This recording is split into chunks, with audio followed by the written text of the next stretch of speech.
Welcome on into the show. My name's Deny Gallagher, and I'm joined by the tea Like it. connoisseur, the snare campaign provocateur. Oh, he's into everything. Look at that mug. Thank you. Oh, gosh. This is how we stay hip around here. We put on Carhartt hats. That's right. We use native style pottery as our coffee mugs. I'm drinking green tea, organic Indian green tea. See, Denny, if there's anything I would like this tea segment to tell people, okay, Yes.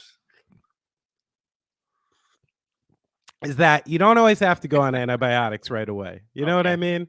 Like, let's consider the fact that you can heal yourself, you can steam, you can get this shit out of your nose and chest without the help of these terrible, terrible drugs. You should only use these drugs if you're like, can't move. You know what I'm saying?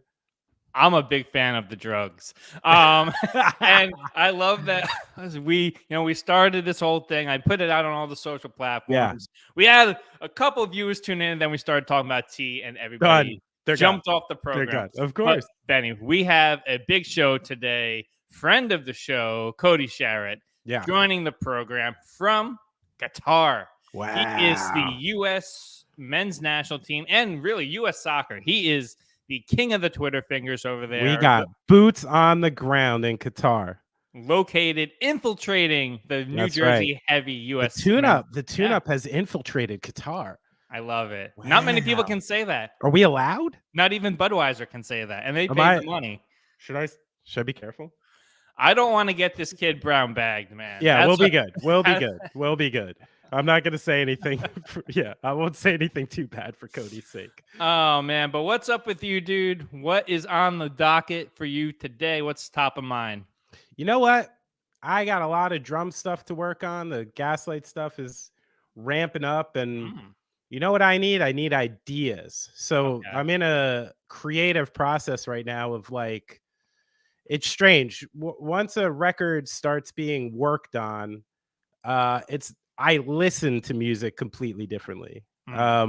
It's like everything is like research and everything is like for ideas. And I'm just thinking of stuff inside of everything, you know? I even heard the Eminem song Stan the other day. And all I could hear the whole time is, and I've never heard it before. I'm like, that's fucking great bass line. Like really great bass line. It carries the whole song. It's like this deep kind of low funk bass line. And I'm like, all right. That's nice. So these are the weird things that happen when you start creating where like, people are like, where are your influences? Bruce Springsteen? I'm like, well, for this particular song, Stan by Eminem, like weird shit like that. So that's kind of but it's like always a fun ride to go into because you never really know where it's going to go. You just got to kind of ride the wave and like not put any judgment on what you want to listen to for whatever reason. Like the other day, I'm like, I got to hear some Paramore. I want some of those hooks from like the night. What did those sound like again? And I'm listening. I'm like, good hooks, nice hooks. Yeah, nice. So you got to grab from a rich plate of things to make rich music. So that's where I'm at the current moment. So who are you listening to then? Yeah, obviously you said Paramore. You had Eminem. Right. This is an easy. Well, no, that's like some party shuffle shit. Yeah. Let me. I'll give you like let's say the top 8. Yeah. Okay. On here that I've been feasting on.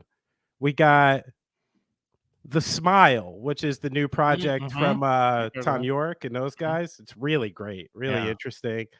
Re-downloaded the Dismemberment Plans Change album, which is incredible if you want some late 90s, early 2000s DC kind of stuff. We got The Essential Teddy Pendergrass. Zoo by Denzel Curry. Okay. You heard this guy? Yeah. Denzel, nice. Of course. Yeah. Jeff Rosenstock turned me on to him on tour. I really like this record. Really like a band called Truth Cult. Okay. Yeah, male, female, off vocals, kind of again, have like a DC Fugazi thing going on. Okay. Wait a minute. I'm on a DC kick. Oh. Okay.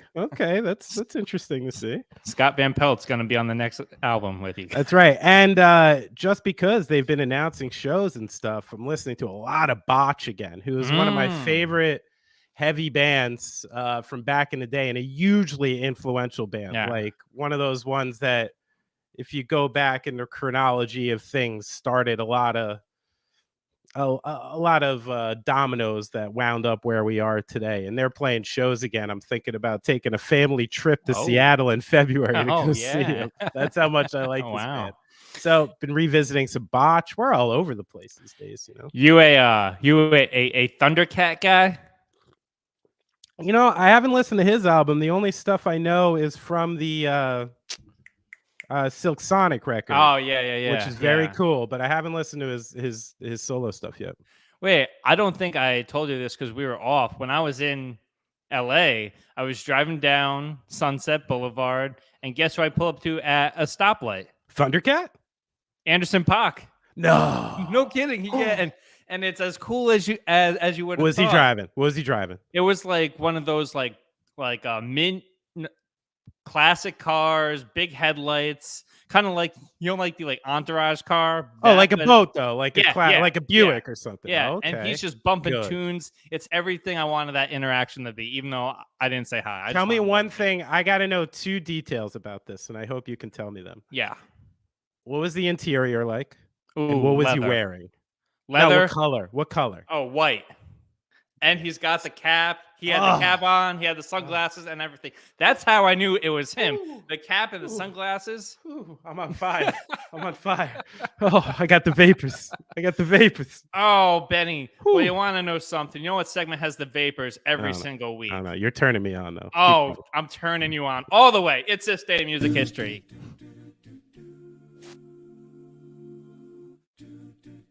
All right. Oh, God. A little double dose for you. What do you got? So, in this day in 2005, the movie Walk the Line opened in U.S. theaters, obviously with Joaquin Phoenix and Reese Witherspoon. Now, I brought this up. It's a great movie. I like it. Liked it when it came out. Still do. Respected the fact that they both could sing and do their own soundtrack. And it turns out in a CNN interview, the director told Joaquin Phoenix, "You're not going to sound exactly like Johnny Cash. Don't worry about that. If people want to hear Johnny Cash, they can get his records." So apparently that was the motive going into the soundtrack. They ended up selling over 1 million copies of it and winning the Grammy for Best Soundtrack with Reese Witherspoon and Joaquin Phoenix doing the bulk of the singing. The reason I brought this up was we've been seeing kind of like a litany of these movies, right? Mm-hmm. Ever since Walk the Line came out, you know, and I want to say that nobody's gotten past this bar. I feel like this film kind of set the bar a little bit for the quality of what we're looking for in a music type of biopic sort of thing. And all the ones that have come in since, I think, have fallen short to this. Would you consider Walk the Line the bar holder of these kinds of films? I would. I'd say if we're ranking things real quick, that's probably like set the standard. Complete non sequitur here, but kind of related. Watch the Weird Al one. Oh yeah, heard it was good. Heard it was good. Funny stuff, exactly what you want from a Weird Al one. But when it comes to doing this seriously, you all know my thoughts on Elvis. If not, go back and listen to that. But I'm trying to think of the other ones that they've done. We got Ray.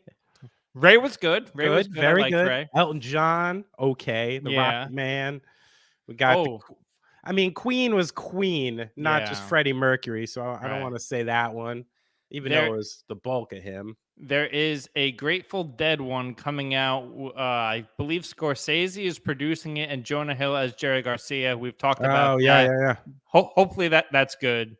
And another non sequitur. I just recently watched the Drummer documentary that Bill Kreutzmann from Grateful Dead's son made about rock drummers and their kids and a relationship between rock drummers and their dads specifically. So it had like Phil Collins' son Nick, Jason Bonham, Ginger Baker's kid, like all this lineage of that stuff, and Bill Kreutzmann's kid who made the film. And it was like an interesting take on the drummer thing. It was like maybe because it came from the Grateful Dead camp, it was sort of the most spiritual and vibey look at playing like rock drums that I've maybe seen from a different. Usually it's like, hey, look at that animal doing animal things, and this one gave us a little more breadth than that, so I appreciated it. Wow. All right, Benny. Well, on this day in 1975, Bruce Springsteen, that's right, our guy, played the famed London Hammersmith Odeon concert. This day, Oh, 1975. famous gig. Now, you guys played this venue, what it's called now. It's now the Hammersmith Apollo on the 10th anniversary tour. Yeah. What's the vibes of that venue? Because I imagine there's got to be some ghosts there. Yeah, I mean, it's very cool. Like a lot of these places, the facade and stuff is similar, but when you go onto the inside, I mean, it's been 40, 50 years. Yeah. So of course they've changed a couple things. But I do know for Gaslight, it was important because I know that record in particular, that 75 live version, I believe Brian considers maybe the best Bruce album, but I think definitely the best live album for a band of all time. I think really captured a band at their peak doing wonderful things in a really nice way. So that's a good one. But yeah, that was cool as fuck to play that place. Yeah. So this day, 1975, Bruce made history. Got to go there, like 55 years later, or 45 years later. It's wacky, I thought that you guys recorded the Live in London at that venue, but upon further research, I was like, nope, 59 Sound Tour. Yeah, we don't talk about that DVD either. Oh, okay. Later date, Cody's coming on soon. We gotta keep it rolling. All right. So Benny, let's talk about something else that people feel some sort of way about. Ticketmaster. Tickets for Taylor Swift's Eras Tour will no longer be put on sale. That was supposed to happen today. Apparently, the pre-sale, they sold 2 million tickets. Crash Ticketmaster, Crash Live Nation, and everything like that. The CEO of Live Nation came out and upon canceling the tour was like, the demand was such that Taylor could have filled 900 stadiums. So I got to ask this question. I feel like we talked about a while ago, Pearl Jam trying to circumvent Live Nation and Ticketmaster and all that stuff, do their own thing. If the demand is there for Taylor right now like this, do you think she could do the Eddie Vedder idea and actually see it through? Yeah, maybe. I don't know. Shit. I mean, that's where... this is another part of the conversation where it's like, I'll get there in a second. I think maybe, and you're dealing with one of the rare artists who is so popular and seemingly motivated to stir shit up from time to time that it could be possible. I mean, let's just talk about this firstly. Okay. What the fuck have people been paying these fees for if you can't handle consumer demands? Seriously, fuck you. I buy these tickets too, and I see something like this and you start to see, Taylor could have filled. I don't give a shit how many stadiums they could have filled. You need to handle this because you're a fucking giant who's been killing people for years on these fees. What are people paying? And this is when free market capitalism backfires. If you fuck people this long, you get zero wiggle room. Okay, people have been mad and at the precipice of like, fuck this company forever. So when they have an Achilles heel, when they show something, you're like, that's why you suck. This isn't a company anybody's willing to give a pass to because they've been holding people's genitalia in their hands for 20, 30 years, really screwing people over for very little reason. And, anytime a company like this comes out, like they're providing some sort of altruistic service, like, again, fuck you. Like, and this is going to come up again in our Twitter conversation where I would appreciate businessmen to just be honest. Now, so to answer your question, I mean, I just lived it, man. I literally just did a Live Nation tour. And my anecdotal experience through my time in the music industry so far and getting increasingly large the longer I get in the industry is that Live Nation and Ticketmaster have the large scale audience market cornered, and it's painfully hard for anyone to exist without either. And actually much easier for a band at this point to just put your hands up and go, all right, throw me on these Live Nation tours, like whatever, like it's easy because they made it easy. They made it like this is their model and they actually pulled that off. So that's the truth. So like the investigations into monopoly-like behavior and shutting out anything remotely independent, sure, get into it. You know what I mean? Because it's the truth. And I think the problem people like me run into is like, I would love to see somebody play hardball with Ticketmaster or Live Nation. I don't have the ammo, the firepower, the backing, the anything. I'm a drummer in a nominally successful rock band. You know what I mean? And like, if I want to survive, like literally feed my kids, I got to go on these tours, and I am not personally responsible for booking every room, every show, every deal. You know what I mean? This is the kind of thing, like, if you want to exist in the world peacefully and happily, you have to let people do their jobs who apparently know how to do their jobs. And when it keeps coming up into this, it's like, these are your two options. One will go like this. This is the post-COVID time where bands don't have a lot of money. Bands do not have wiggle room right now. You know, like, this is the least wiggle room that an artist has ever had, probably. Really successful, good bands are going on tour right now and coming home with nothing. So, like, what are people supposed to do? And that's where I would love to see, and in this case, I like seeing more of the onus on the corporate side of this than the artists themselves, because I think we're kind of stuck inside of this monopoly as well. It kind of seems like, what we talk about when you give up a little bit of something for convenience. And we talk about this with social media. You're giving up, up your data. And we talk about this with, a bunch of like the finance and tech stuff that we've gotten into in the past. It just seems like, they've made it easier and people have gotten accustomed to a certain amount of way. And not only has it screwed over the artists, but like now it has been screwing over the fans. So the only people that keep winning is Live Nation and their stockholders. And that's not right. And, I don't mean to present some woe is me argument. No, I do have another choice, and the other choice at the current moment is to be in a smaller band.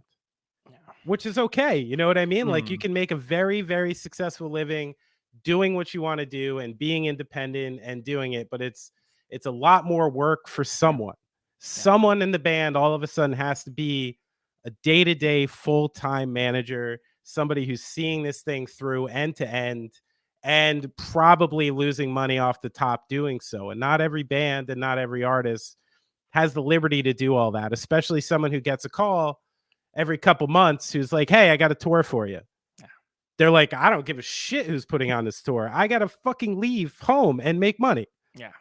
It's just, so that's just the way it is at the current moment. There are other choices. And I watch punk and hardcore and all these other avenues exist in a very good way independently. It is possible and it does exist. Like, I don't want to make it sound like Ticketmaster as an umbrella over anything. But I guess if there's anything it's done, it's made the divide between mainstream and independent just painfully obvious and a brick wall in between the two. Yeah. All right. Well, we're going to get to another story real quick here, that the divide between the mainstream and the independent. A guy who believes he's independent in Elon Musk and a mainstream social media platform in Twitter. Benny, the drama surrounding Elon Musk's reign at Twitter has been chaotic. And on Thursday night, reports started to leak out that the entire platform was going down the tubes because the internal Twitter that the employees use was going down and the actual platform was going down with it. But I want to keep it optimistic episode here, okay? I want to relive some of our favorite memories on the platform, best tweets, because it changed the game for journalism, man. It changed the game in how you consume news and everything like that. So what's some of your favorite Twitter memories as we kind of eulogize it here? I mean, I think my favorite part of Twitter early on was like, things like Jaded Punk Hulk or like the things like that, where some rando took on the fake, pseudonym. And if they did it funny and if they were able to deliver like humorous content every single day, you could get away with some pretty awesome shit on Twitter. What about Brendan Kelly's Arby's thing? You know what I mean? He was basically doing like shit talking copywriting for Arby's every day. Yeah. And making like a cool living off of it somehow. So like shit like that would probably be my favorite like RIP things from Twitter. Certainly pre 2016, I think. How about you? Well, the beginning, I mean, in like the 06 through like 09 thing, when like athletes were on there and they were giving away like shoes, like game worn shoes and jerseys and shit. That was really cool. But like I'm not sure how much the people listening to this like know this, but it's how the tune-up started, man. Twitter. That's right. That's true. So you came on later, and then we're like, hey, like let's do this PTI kind of thing over here, and yeah, man. So that good point. It's how I met Jack Curry. Yeah. Did I ever tell that story? No. That is the reason I downloaded Twitter. Really? I was playing a show in New York. I believe it was when we were doing the Terminal 5 shows, probably in like 08 or something. And our monitor engineer, Anthony Shushtak, big baseball fan, actually works for baseball now. He said, hey, my sister texted me. Jack Curry's at the show tweeting. I'm like, Jack Curry? TV guy for the Yankees? He's here? It's like, get the fuck out of here, And I got so excited. Later that evening, I downloaded Twitter for the first time, found Jack Curry's profile, slipped into his DMs, and that was the first thing I ever did on Twitter. Like the reason I went on there was to basically talk to Jack Curry. Wow, that's incredible. And now he's gone on to write a bunch of books with David Cohn, and man, that's crazy stuff. Yankees legend, yeah. So that's what we're keeping it light. We're not talking about the downfall of social discourse. I mean, do you want to talk about it? Because it's pretty important, because all of the other social platforms outside of Twitter emphasize pictures, videos. The thing I've always loved about Twitter is the fact that it is the written word, for better or for worse, and anybody has access to it, kind of in like the town square model. So yeah. But so here's the one thing to keep it light about Twitter, and maybe not light, but just to keep it realistic. Yeah. I sometimes enjoy when shitty bottom line businessmen act the way they should. Yeah. And this is what I was talking about before with Ticketmaster. It's like, it's shitty. It's morally onerous. And the people who do it are, are not interested in the things that interest us, because morality and bottom line capitalism are not aligned. So when he goes in, overpays for this company, it's sieving fucking money apparently, and he's just like, yeah, like I make money, I bought a failing company, I'm gonna fire almost everyone, here's the thing I'm writing to my employees, heartless bullshit, just like, hey, you're on or you're off, fuck you, this is a job. And like there's part of that where I'm like, what do you expect from this guy? Like this is like what he does. But I think as shitty as this dude is, in the way that I don't think he understands the human experience. He doesn't understand what a what a normal person just goes through on the day-to-day anymore. I don't know where that guy's brain is, So what he's gonna do at Twitter is it's a huge guess for me. The one thing I do think it tips off is maybe this is the second generation of social media beginning, because essentially, like, what were all these platforms trying to get back in the day? Just users. Like they just wanted people, more and more and more and more people. And if you somehow, like, all these stocks and stuff were going up just by adding people, but not really adding like stuff, and it feels like this is maybe the end of that like ceiling a little bit, where like, you have TikTok who has 1 billion people. So you can't fuck with this anymore. Like, and are we getting to the point that just social media sites are going to be like subscription based? And will Elon Musk in 10 years be considered the person who started this movement and made it smarter and more fiduciary, responsibility in these social media companies? I don't know. I'm trying to think of like the things that are free that have since gone into like you need to pay for. That's the most favorable view of like Elon that I've heard anyone try to give, because it's like he's taking away from the people and kind of like hoarding it in his ivory tower. And the strange business model that he's like going for here, it's like trying to do the space thing, the car thing, and then like the words Twitter thing, it's not put together by somebody that has a long-term plan for this. This is not like you do not learn this when you get your MBA. No. He's very, and this guy is like, he's super Trump-like in that way. You know what I mean? It's just this like, and that's why I brought it up earlier. Somebody who I believe is just completely disconnected from the normal human experience at this point. Maybe he always was. He seems a little kind of like just shut off from the world in that way. Like one of those people who, if you scan their brains, that one little part that is supposed to care about other people or something is just not there. You know what I mean? Like Alex Honnold, like the climber, you know, he's missing that part of his brain that just gives him fear for whatever reason. So I do think like he is like that. I think you're right that each move is like, I think that each move is built on the idea that he thinks he's smarter and more capable than everybody else, not in like some altruistic long-term plan. Yeah, I think he woke up one day and said, I had enough money to buy Twitter and I can make it work because I'm me. So I do think that's where it's fed from. Yeah. And not to mention the app that has canceled more people, has broken more stories about sexual impropriety, is now being run by a guy who has quite the checkered sexual history with women. I don't know. This is bad news, man. Yeah, you just shouldn't be on it. I mean, at this point, like you shouldn't have been on it years ago. Maybe this is the correct tipping point for any reasonable person to just get off Twitter. It's bad for you. It's bad for people. It's bad for our goddamn brains. Yeah, well, maybe bad for everybody, but man, dude, I can't tell you how many shows at Sirius I've booked using this app, man. DM diving, this is a bad resource to lose. But I gotta say this, okay? For one, I have a little bit of anecdotal evidence here as someone who used Twitter a lot and just left out of nowhere. You know what I mean? I didn't tell anybody I was leaving. I didn't do anything. Do you want to know how many people have hit me up asking where I've been? 0. Goose fucking egg, dude. I have an email attached to that. Not one person's been like, hey, where you been on Twitter? Haven't seen you around, blah, blah, blah, blah, blah.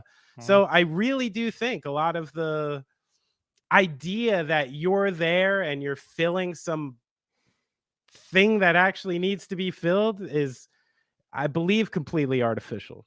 Well, wherever Shams goes to report NBA breaking news stories, I don't know where this is going to be. That's where I'm going. I'm going to go. Oh, man. All right, Benny. Well, we have 2 more stories here for you today. Do you want to get into an update on last week's beer story from Qatar? Oh, sure. So as of just before going on to record this today and go live to you, Qatar has been like, no beer at the World Cup stadiums. They've cut it out entirely. Wine and other stuff will be available in the suites and stuff like that. But Budweiser has a $75 million deal with FIFA, and the Qatari government has FU money and just hit the total trump card with it. I mean, that's where like sometimes people act so transparently that it's almost like hilarious. Yeah. You know, they knew Budweiser was coming. They knew these tents were coming. They selected spaces for these tents to be. So I have to assume this was kind of the plan. Yeah. This is going to be, we're going to let them come in. We're going to take the money. We're going to do this shit. And then we're going to kind of squeeze them off to the side. So maybe we can toe the line here. But I mean, what's Budweiser's recourse? Do they literally sue a country? Is that what's going to happen? So that's what I'm worried. Like, I'm like, what happens now? Because, you know, I think if they were totally transparent about what they were doing and what they actually believed in, there would have been no sponsorship deal from the start, right? Yeah. And if someone like me can connect the dots and be like, oh, this seems like it was kind of planned, like a week before we're going to move the tents over here, and then 2 days before we're going to ban it from the stadiums. Like, I don't think this is on the fly. So I'm assuming Budweiser has a couple attorneys. I love that the Qatari government did when you've. Who do you sue in like global court? Like, what even happens? Global kangaroo court. Yeah. I love the fact that they did the thing that everybody has done when they don't want to go to a party. They're like, "Oh yes, I'm going." RSVP yes in the public forum, right. And then they're like, "Well, maybe I can't bring that." And then they're sick the day of. Oh, I'm sorry, I'm having stomach problems. That's how you get out. Stomach problems. No one wants diarrhea at your house. That's right. Yeah, Exactly. so it's a funky thing, and we'll see how this all plays out. That's why we got boots on the ground in That's Qatar right. That's to right. We tell us boots what's on the going ground. on. Yeah. I think for today, I don't think the time is going to work out with Cody. Okay. We'll Maybe get it's boots on the ground soon. maybe it's because we made too many jokes about Qatar early on. They saw it and they were like, no Cody today. Qatari AI. That's right. They're watching our YouTube stream on. That's crazy. Like, who's this guy talking about us with a fucking menorah in the background? They're like, it's a Ron Burgundy that really did him in. Yeah. Oh man. All right. Well then, are bare chests also illegal? They may be male bare chests. I don't know if I've ever seen one. So oh man, there's too much. That's too much of a third rail right I'm there. Not getting But in there. No. Yoan else is kind of a third rail sometimes. Ben Simmons? Well, Kevin Durant. Yeah. Sometimes. So Kevin Durant had a nice conversation with Chris Haynes this week, and he pretty much called out the Nets starting roster, and he pretty much went on the. I'm not sure if you can call this the defensive, but he talked about the next roster construction, and he was like, "Look," he said, "quote, look at the starting lineup: Edmund Sumner, Royce O'Neal, Joe Harris, Nick Claxton, me. It's not disrespect, but what are you expecting from this group? You expect to win just because I'm out there?" And which is ballsy claim. You'll love to hear him go that way. He's not wrong, but do you want him to be saying that, especially at this contentious part for the Nets? Nah, and I mean, something like that right off the bat, is maybe the delineation of why Kevin Durant will and can never be at this point of his career like Steph Curry or LeBron James or somebody like that. Like, not to say LeBron James has never talked shit on his roster construction, but calling out players individually like that, and just being like, how are we supposed to win with this group of guys that I just named? Like, that's not really lighting fires for people or making you a leader that you actually want to get behind. It doesn't feel that way, and it's always a strange way where, as good as Kevin Durant is, and I'm not going to take that away, like, this is a surefire top 10-ish kind of player in NBA history. He's one of the best I've ever seen, but he always carries this little thing, what I mean? Like, there's always this thing, this carryover, and that's why maybe the best situation he's ever been in has been in Golden State, where somebody else gets to answer all the questions. One person answers with the most vanilla positivity you can see. The other one covers all the negative shit, and you just kind of get to exist in the middle. And Kevin Durant, as the lead dog, has always had problems in this arena, not as a player, in this arena. Yeah, and I kind of think of it as like, like A-Rod with like the Yankees, right? It's like, I mean, granted, KD has never like not performed in like the moment, kind of like A-Rod did in like the playoffs sometimes, but it's like, you got like the Jeter to be the spokesperson, and then you have like some other people to like say like the other stuff, and you can kind of play in your exact lane. And that's kind of what KD has been missing ever since he left Golden State. You're exactly right. Yeah. So, yeah. But that being said, you watched Ben Simmons last night? Oh, don't do this. You're gonna be on him and off him so fast. 6 for 6 from the field. No, here's the one thing, okay, about last night. I'm not gonna go too deep into this. It's a nice double. Came off the bench. He was like a plus 28 last night, played great defense. And here's the thing about it that I like. I'm not gonna go too overboard, okay? But it's a good sign in two different ways.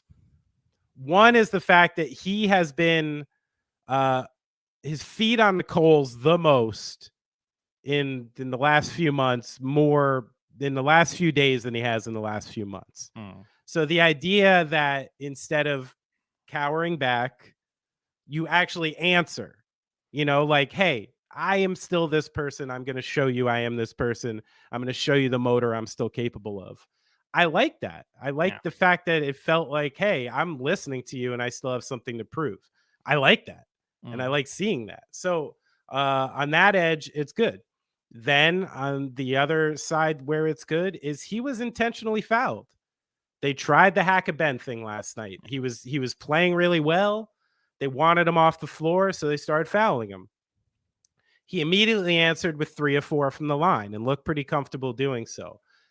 That it's not a playoff game. It's not anything like that, but that's got to feel fucking good for Ben Simmons, doesn't it, right now? You know what I mean? This is like the biggest question mark for him is, can you play your point guard in pivotal parts of a game? It's pretty fucking important, you know? And if Ben Simmons can garner his 65 plus free throw shooting percentage, you take that out of the picture. Thank goodness. You know what I mean? So I don't want to go too far about one game last night, but Portland, good team, you know, nice win, and a lot of encouraging things. What if the entire Ben Simmons thing was his back was actually super messed up and we were just not sympathetic at all? I got to say, the one person I heard in the last months, it was David Jacoby going, hey, I'm not jumping off yet. This is my guy. Maybe he was hurt. I'm still hanging out. He was the only person who hung on. I even started jumping off. So, but I mean, you know, did you see Jacques Vaughn's comments? No, I did last not. night. What did he say? I found it interesting that he was highlighting the idea that the team is playing great defense, playing great team basketball, and bringing Kyrie back into the mix will not compromise those things. I thought that was an interesting statement about, you know, what you're looking for from Kyrie when he comes back and the kind of responsibilities you're willing to give him at this point. So I kind of found it encouraging that the new coach sort of set up this system over player sort of thing. And, you know, wondering if Jacques Vaughn rips off enough of these, if he's going to get his full-time job. Well, he's already the full-time guy. For the year. Oh, yeah. No, like, I'm pretty sure when the whole Ime disaster happened, they were like, you are our guy, like, going forward. Like, no interim tag, just he's the guy. Yeah, right. So, like, when that entire disaster happened, they were just like, all right, Jacques Vaughn, permanent. There you go. I mean, it's a good replacement to have, though. Like, he's a well-liked guy in the league and, you know, former head coach. It's not like you're tossing Jeff Saturday out there. You know? Oh, my gosh. Do you want to talk about that real quick? We got some time. No. Okay. All right. But yeah, no, the Nets going forward, Kyrie coming back. How we feeling about that? I mean, you know, same as always, man. Yeah. It's a giant question mark.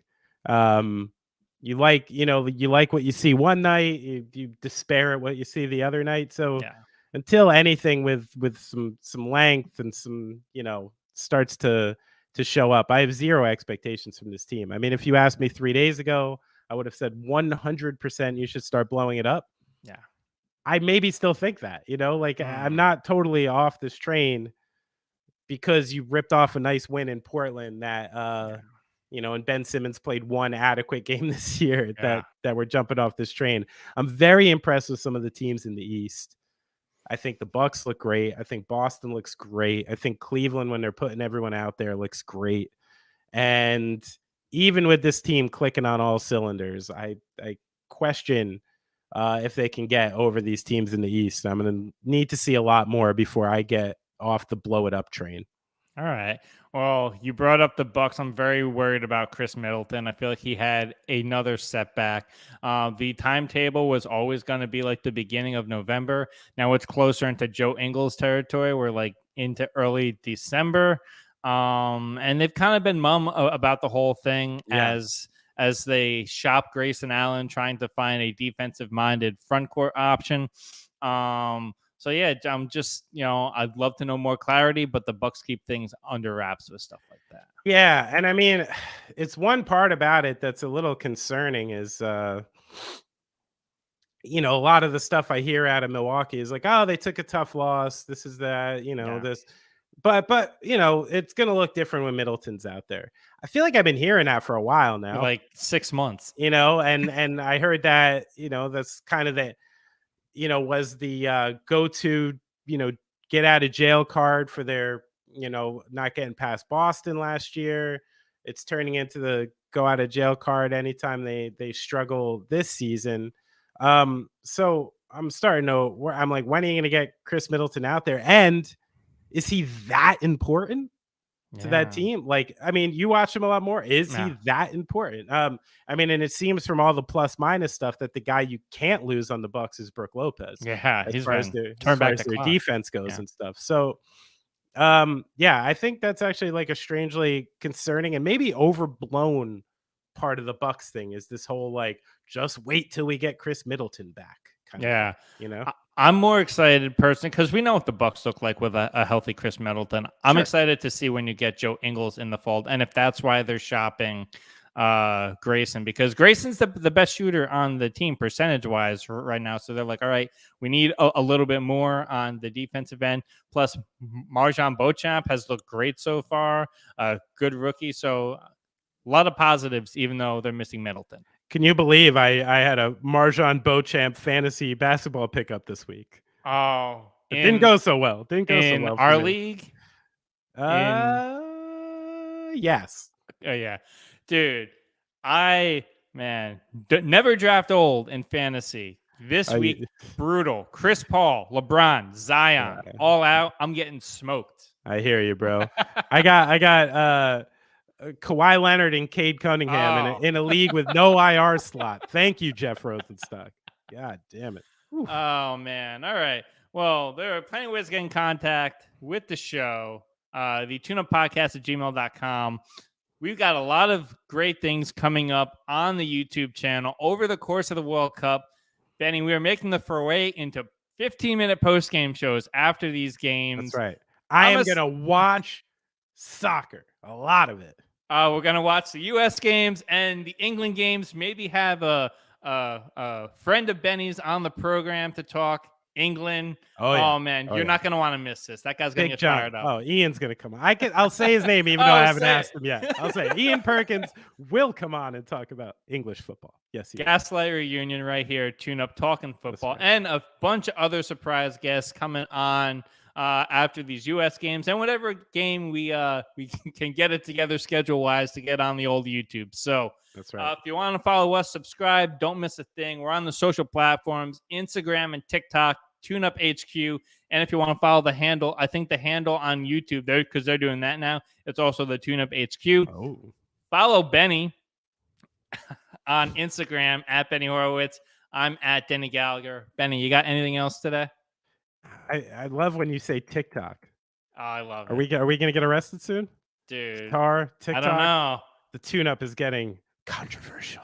You stir up the comments section on TikTok, and you don't even know. I love it. The show's ended. Go in peace. You've been watching and listening to the tune-up. Easy there. Scary.